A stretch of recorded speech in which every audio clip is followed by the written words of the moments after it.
This is the Art Beauty Podcast where we tell the real truth about the fake shit. Hi, everybody. I'm Amber, and today my fabulous co-host is Rosemary Swift. She is the founder and CEO of RMS Beauty, and I see she's got a little friend there. Do we want to get this? Is this person really in? Okay, we've got the little pup there who might make an appearance later. So founder and CEO of RMS Beauty. We're going to be talking all about her incredible background with the incredible products. But before we get into that, welcome to the show, Rosemary. Oh, thank you very much for having me. This is fantastic. As for that little hairy thing you saw, that is Ruby Moon, and whenever I do anything on the computer, she has to sit right behind me the whole time. Of course, she's my little support. She's a support pup, and I'm sure she has a lot to say. Maybe we'll be hearing from her about your line later. Exactly. Just to give everybody a little bit of background here, because people have been listening for a long time know this is not a sponsored podcast. I bring on brands that I love, that I think that you at home are going to love. And I learned about RMS Beauty from a lip light launch. We're going to be talking about this product in a little bit. One of the best parts about my job is that I get to meet incredible founders like you. I get to go to these exciting new launches, and I was blown away by the lip lights. We were going to be talking all about that. But then I also really fell in love with you, Rosemary, because I feel like you have such a wonderful background. And I'm wondering if you could share a little bit about your history before we talk about products. Okay, how do I start here? Okay, once upon a time, I've been in the industry for a super long time. I'm originally from Canada, and I started doing makeup there back in the day. And it was one of those things. I never really wanted to be a makeup artist. It just kind of fell into my hands, and I just kept getting jobs, and I was kind of, always getting on an airplane going somewhere. And I would, I started out in Vancouver, then went to Toronto, then I went to Europe, then I went down to Miami, was catalog queen for a while, which was actually a lot of fun. And then I ended up in New York. So I've been in New York, I guess you could say, for a little over 30 years. Oh, so where in New York are you? I'm on the Upper East Side. Well, I have my apartment still on East 12th Street. Nice. Okay. Love that. So you're in the Lower East Side, just down the street. And in true New York fashion, I don't know if you can hear this. Of course, the alarms are blaring in the back. Sorry about that. It's so interesting. I love when I talk to people, who have been in the business a little bit, because I feel like so much of the makeup artistry, prior to Photoshop was really key, right? Because people on set, you didn't have all of that fabulous retouching that now we do. I mean, you as a makeup artist had to make sure that your models, that your subjects were really looking amazing, right? Oh my God, I'm really glad you brought this up. This is the first time somebody's actually brought this up. Okay, when I started, it was actual film. Yeah. You didn't know what it was going to turn out like. If the photographer messed it up, it was fucked up. You know what I mean? Yeah. And I remember when they started, because I did a lot of shooting on location. So I was not really a makeup artist on the studio, but location, I was all over that. And that's where how I got into the beautiful skin and everything. But long story short, I remember when it started going into digital. And I was in the studio. I remember the first time, and they've got the model up there in the monitor, and they go in close on her face. I remember going, oh my God, am I a very shitty makeup artist? Because you could literally see all of that makeup floating on top of their skin, because that digital was showing everything. Every little makeup mistake you saw. And I felt like I had to, learn all over again. And, obviously I was a good makeup artist, or I wouldn't have been where I was, but, it was a shocker. It was a shocker. Yeah. And then when everything went to HD, I feel like that was another, because I come from a film family. So I remember, and I still remember having to drop off film that you would just take from your roll of film, and you would hope, one, that the guy didn't accidentally overexpose or open it. Because sometimes you got back a roll of just blank photos. So I can only imagine when you've got thousands and thousands of dollars. And my dad tells me, when they used to shoot on film, that it was just, you would shoot a day and then you would just pray as the DP that like everything came out. So scary. So I know it's interesting when we talk about how makeup has changed though, right? The products have had to change. What have you sort of seen towards that shift you know, from back in the day to now, and how have you sort of adjusted to that? Well, I find that, you know, when I looked at that monitor and saw how thick everything was and how cakey and dry it looked, it really started me thinking. I was like, God, what am I putting on these people? And, Mm, you know, nowadays it has to be sheer. It has to be slightly luminous so that it makes the skin look beautiful and really young and youthful and radiant. You know, that's my thing. You know, I did Victoria's Secret for years. So you have to learn to do really beautiful makeup without looking like makeup, because these girls are very scantily clad, you know, so they, to speak. They're bare naked almost, you know, and so you can't have a face full of all this really heavy duty makeup. It's just going to look kind of cheap. So, you know, you really learn to, you know, when you're working with girls that don't have a lot on, you want the skin on their body to look like the skin on their face, that beautiful, you know, little bit of jojoba oil I used to put on. You want that beautiful, youthful skin. You don't want to have like all of a sudden there's a whole different texture happening from the neck up. right. So they had to change a lot of stuff. You know, things became more micronized. You know, pigments became more micronized and even, and you know, colors obviously weren't as they're more beautiful, more natural looking in a way. Mostly in my world. I'm speaking from my world. You know, that's what I do. So, you know, it was really a interesting change to start formulating things that were made with, you know, clean ingredients. You Right. know, like jojoba oil, you know, coconut oil, all those kind of things that I use, and it really makes a difference in the foundations and the lipsticks, everything. So how do you go now from, you know, you're a very in-demand makeup artist. What was it that made you decide I want to create my own line? Ooh, it had nothing to do with wanting to create my own line. It was guilt. I Okay. felt bad putting on all those chemicals. And I'm not saying, Mm, guys, please don't think I'm saying that, oh my God, you're going to burn in hell if you put this, you know, that makeup on you. What I am saying is there are chemicals in there that are a little that are actually, some of them are very undesirable, mostly depending where you purchase your products and either from what country, what origin of the country it's from. But I felt guilty putting in all these beautiful, you know, 15, 16, 17-year-old girls. And I wanted yeah. to put something on their skin was preventative, not just a quick fix. Because, you know, I used to see when I started with those girls, you know, I would see the makeup, they'd walk in, their skin would look beautiful, and then I would see their makeup after a few hours. I go, why do they look dry? Why does their skin look older than when they Mm, first started? And that's what triggered me. You know, first the guilt of what was in those traditional cosmetics, plus, you know, what that's going to do for them as young girls. And I just went off on my own thing. You know, I just started doing my own thing. I was a raw foodist for a while, so I got a lot of my concept for the clean ingredients from the raw food industry. sure. You know, Sure. Okay. so So your line, so you have this clean line, you know, and I always like to sort of ask, like, how do you decide what products are going to work, and how have you taken your experience as a professional makeup artist for things that worked in a professional capacity and sort of translated that to products that work for the consumer? well, interestingly, when I started, my formulas were very, very basic, you know, coconut oil, jojoba oil, you know, pigment, you know, wax, rosemary CO2 in there as a preservative, just very, very simple and clean.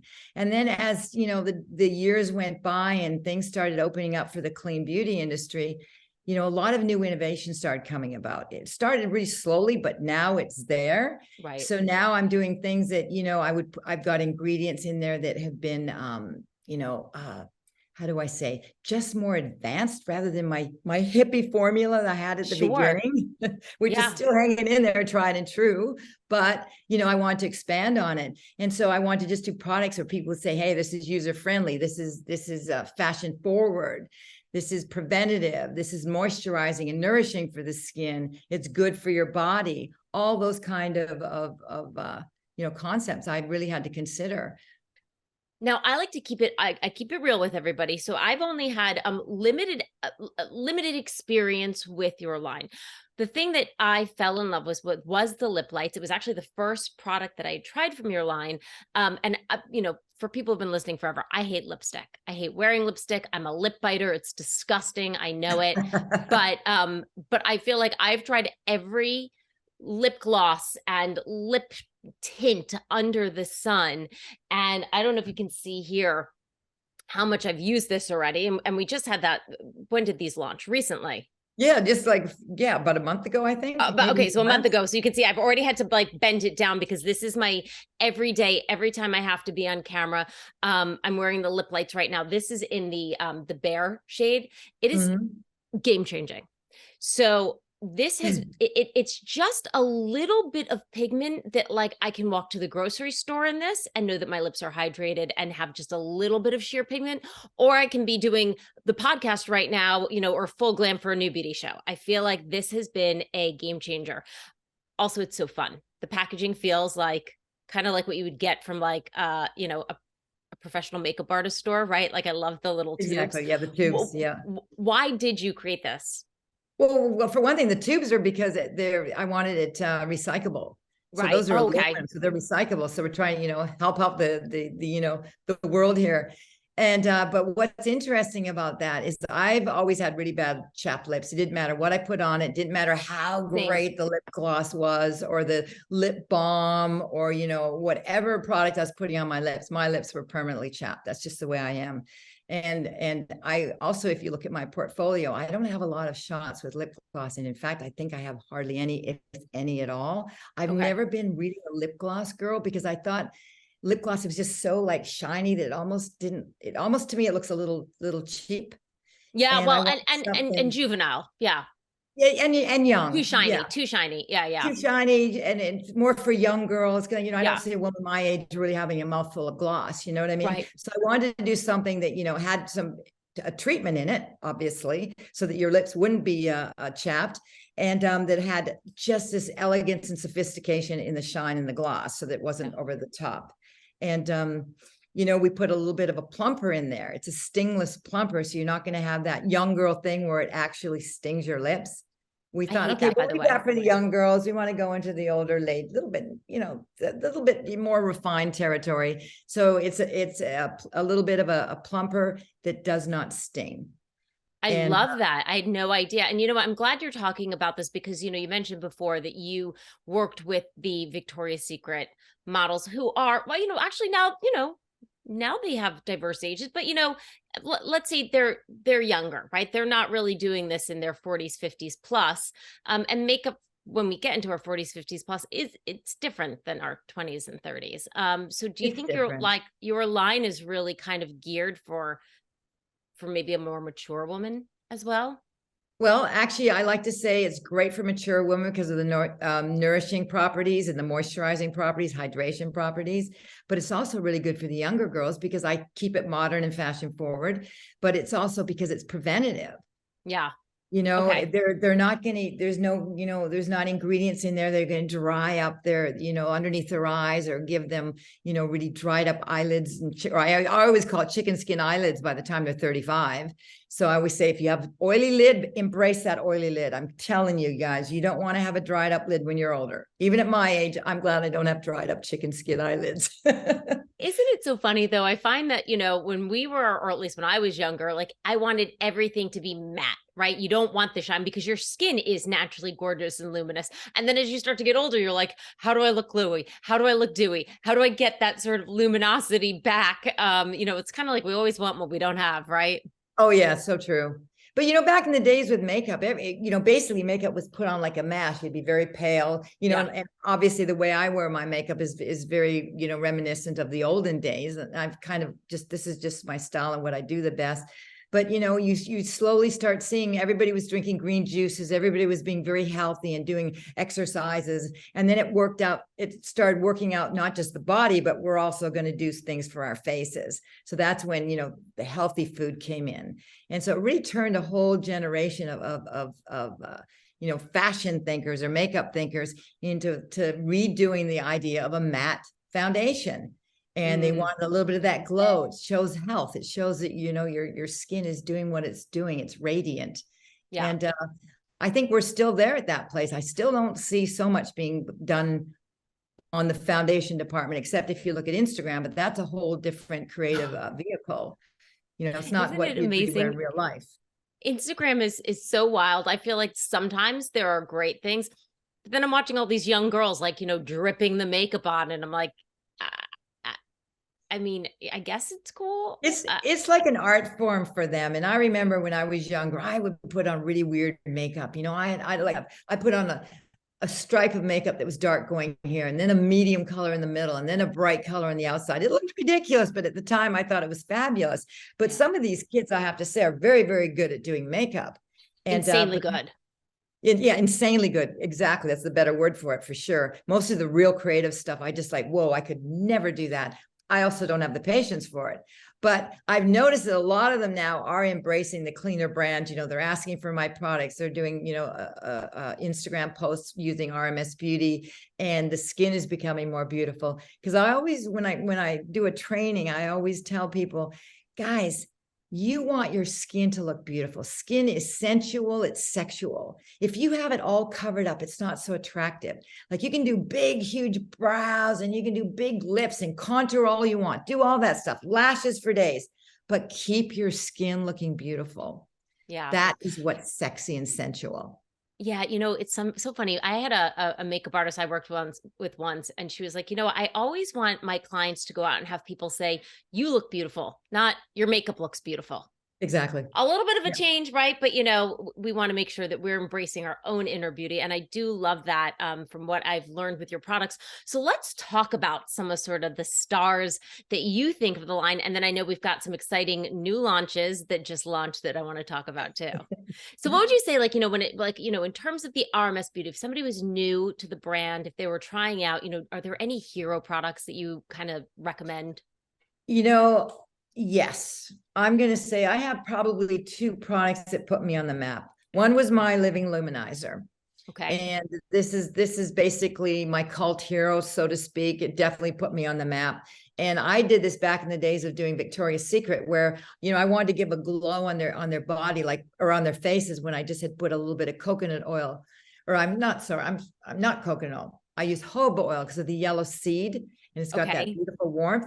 And I'd put a highlighter on, and it would always look too disco. It was always too sparkly or too over the top. So I created this luminizer. I'm just going to show you really quickly on myself so you guys get the gist of this. And I just pop it on. And what it does, it just adds that ultimate glow. I don't know if you guys can see it. This lights. Yeah. Oh, it's beautiful. And that, is what makes you look beautiful. And it's funny because I did go on QVC when I first launched this back in like 2010. I think I launched the luminizer. I can't even remember now. I remember going on the show, and everybody goes, "Who wants to wear a glow on their cheekbone?" And here we are. Everybody has a luminizer now. Everybody wants that glow to their skin because it makes you look younger. It makes you look youthful. When you're Healthy. all matted, powdered down, you look old. And another product that has been called the Meryl Streep of concealers is my Uncover Up. Now, originally, when I did this, I launched with the luminizer, I think a few colored, a lip balm, and a few colored of lip to cheeks, and some eye polishes. But this one got a lot of attention because you could use it very easily as a little concealer. You can also use it as a tinted moisturizer if you add it with a bit of oil. You can also use it for a full face foundation by just putting it on. And then what you do is you add a little bit of powder on top and do another layer, and it looks fantastic. And it goes a long way because I don't add the binders and all those fillers in here. So there's no clay, there's no diatomaceous earth, there's no talc. And so those are my two big, huge products that really, set me apart from the industry. So that luminizer, is it like a cream sort of is it like a cream? Like, what is the texture? The texture is like, it feels a little bit like a hard balm. Okay. And the warmth of your finger, because it's basically all organic ingredients, and the warmth of your finger just gives that little bit of dewiness. But this dewiness is just the right amount of dewiness that you can easily pop this anywhere you want on your face or on your eyelid. It's so beautiful on your eyelid, down the center of the nose, even on your lips, or mixed with a lipstick. And it's just a very luminescent. So there's a little bit of light reflective glow in here with a little hint of color. Like, it's a very luminous kind of. So I love that too, for like, again, as we get a little bit older, some of the powder highlighters can be trickier to use. I would also take a step back. I think powders are always easier to use. However, we know as we get a little older, the powders can seep into the fine lines and wrinkles. They're not as user friendly. So, I've switched. I remember when I was in my 20s, I was like, I'm never using a cream blush. Now everything that I use is cream.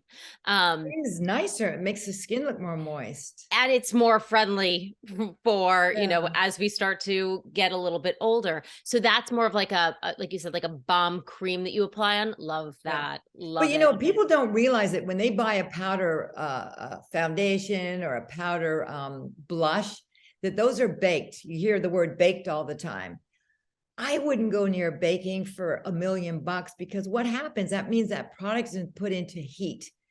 So the ingredients that I'm using, the healthy ingredients, the oils and things like that, that would go rancid if it was heated up. It would, Right, it would go against the purpose. But when something's heated and baked, you put it on the face, what's the first thing it's going to do? It's been dried out. So what it's going to do is going to suck the moisture from your skin. So it looks like it's building up on the skin. It looks dry.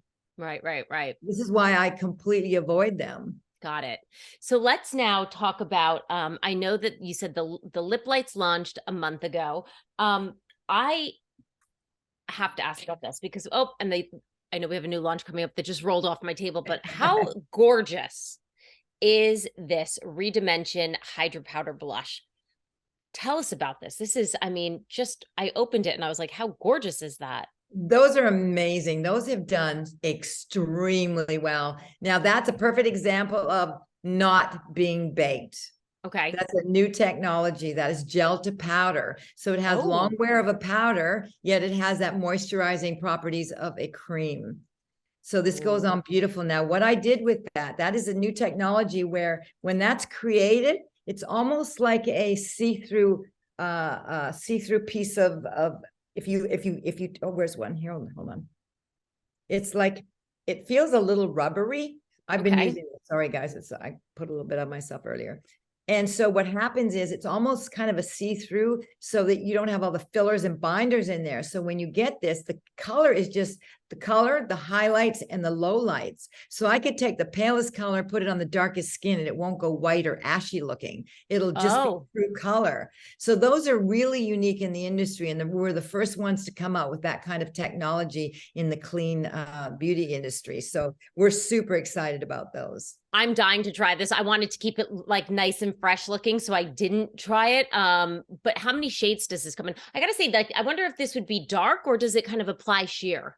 Well, it depends how you want to apply it. I just usually take I take a big brush. I like to go a little higher. I'll show you.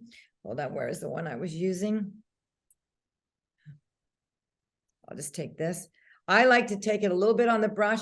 Now you can make it so light if you wanted, or you just do a few more coats and you can build. So don't be scared or intimidated by the color, particularly the color that you have, which looks amazing on even the palest skin.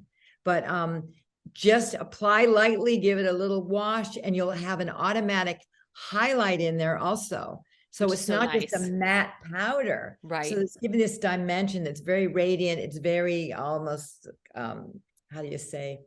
It just looks magical. Luminous. Yeah. Luminous, radiant, heavenly. whatever. Let's steal from the Victoria's Secret angels, right? It's going to be heavenly.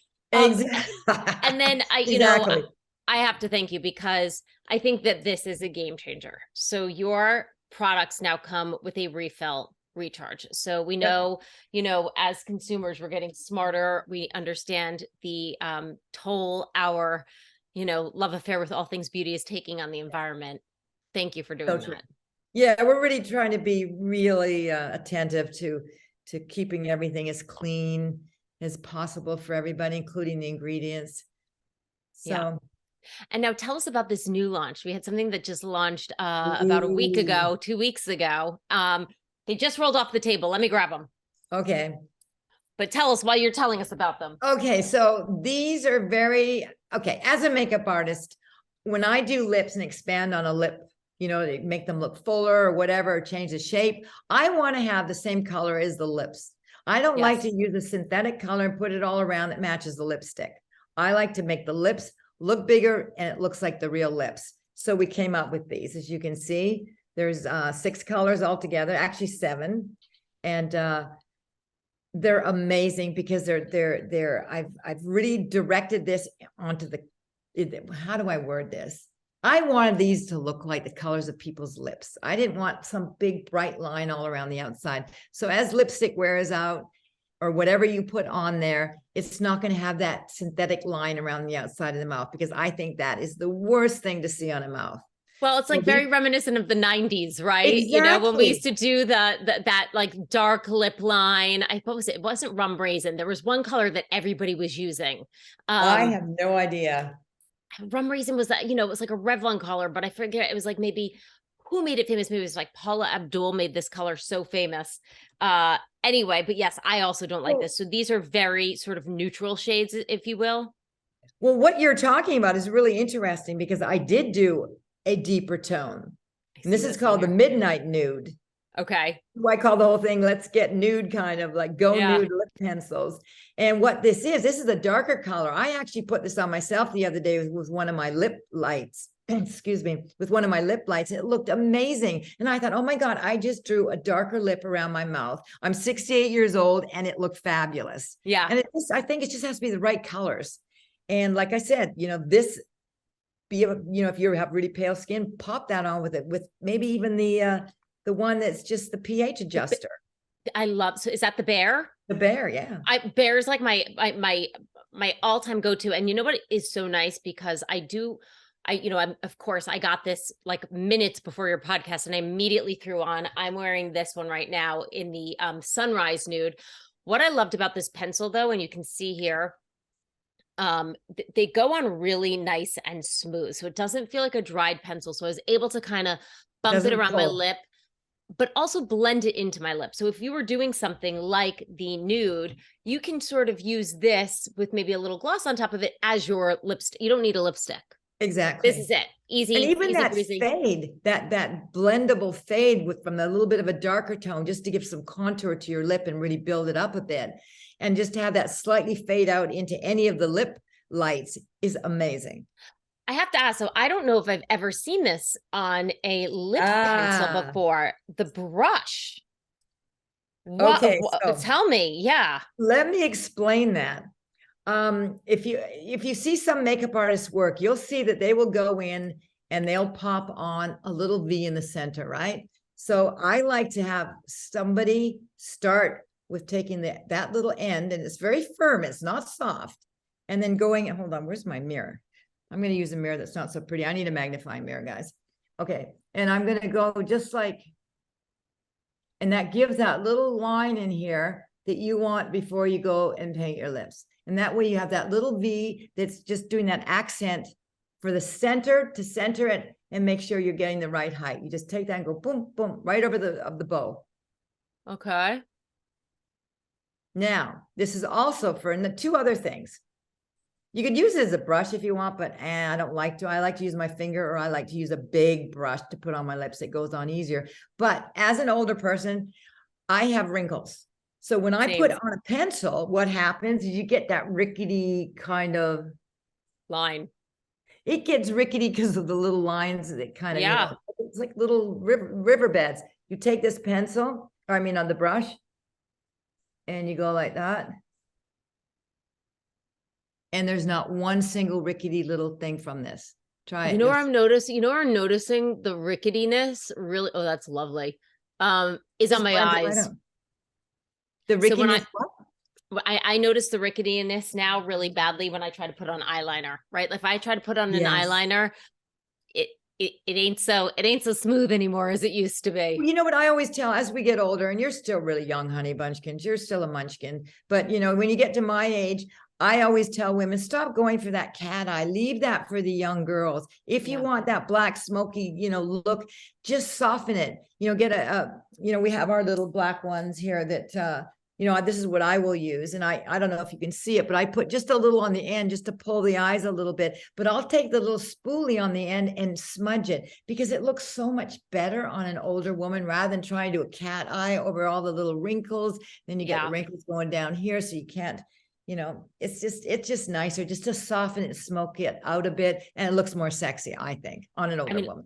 Gorgeous. And did you just hold up an eye pencil, and does that have a brush at the end of it too? Yes. Brilliant. Thank Yeah, you. I like Thank you for these little that. smudgy Amazing. things. You know, it's easier, and that way, you know, if you have a few little lines in that, you're being, it's a forgiving pencil. Well, yeah, and let's be honest though, like having that extra little tool included in your pencil, because I've never seen this. I've never seen a brush on the end of a lip pencil. It's just one less thing that I have to carry in my makeup bag. Yeah, and another trick, just so you know, where's my red here? Hold on, I'm just gonna put a little bit more on my I hand love here. you in a red. Your red lip is Yeah, I phenomenal. have to have, you know what, okay, let me tell you something. One of the cosmetic companies did some research years and years and years ago. They didn't put it out, but they realized what is so attractive about young skin, beside the fact that those faces are young. There's something that we don't think about. They have darker eyebrows and they have more color to their lips. As we age, we fade. Okay. And then our faces become kind of monochromatic, and then we're putting on colors that kind of look like our little bit of tan, that it's all kind of getting dry. And I always say, do the contrast, do your eyes a little bit, or your eyebrows a little bit darker, even a little bit of darker, like always black mascara. It makes the white of the eyes look whiter. Wear a colored lip, because that contrast is what makes the skin look better. It makes you look better. It makes you look younger. If I have no makeup on, I look kind of like just boring and washed out, because my eyebrows are not this color anymore. My lips have a blue hue to them. And it's nicer to get that little bit of contrast, just to give that little bit of youth, Now back to this little pencil. Okay. One other trick. This is a Giselle trick. You guys have probably all heard her talk about this. What she does when she does her lips is she takes just in the inside here on the bottom. She paints it just lightly. I've already done it. I'm just going to exaggerate it a bit more. And you can see I'm not doing the whole lip, just that bottom, but look what it does. It makes the lip look fuller. It gives a little lift and a pout. And she always will do just in the middle here on that underneath, like literally underneath the line itself. And it gives that little lift to her lips. So she's notorious for having that trick. And I'm just sharing it with you guys too. But I wonder if she learned it from you. No, she didn't learn that one from me. But I also, it's funny because she did teach me another trick. You guys might like this. Okay. The other trick is blush. I remember one time working with her when I first started, she said to me, Rosie, you gave me my puppy dog look. And I said, what are you talking about? She goes, you gave me my puppy dog look. And I said, explain. And she goes, well, she said you put the blush too low. Oh. And so I'm going to just do it on myself for just to show you guys, because I kind of like doing it. Okay, I've had the blush a little bit too low. And then she went on the other side and she lifted it up. And I saw her face in the going up to the monitor. I saw her whole face lift. This lifts the whole face. This pulls it down. Not only that, on an older woman, it also accents this. So you don't want that. You try if you can. This doesn't work for everybody, but there are exceptions to the rule. Try not to bring your blush below the nostrils. I love that. It lifts it up, mostly on an older woman. And if she has bags, which I do, and I'm just going to show you proudly my bags, take it up to the bag. And that way it softens the bag. Don't go in the bag, but just to the bag. Because if you look, you've got a dark line here and the skin tends to be a little bit bulbous here. Then you got your blush below it. What happens? It makes this stick out. So it makes the blush look lower and it makes the bag look darker. So take that little bit of blush. I'm just going to do it on here. Up to the bag. You'll notice it softens the bag. Oh my gosh, Rosemary, I could talk to These you. are little tricks. But you can see immediately how lifted one side of your face looks and how the other does not. I think this is a beautiful trick.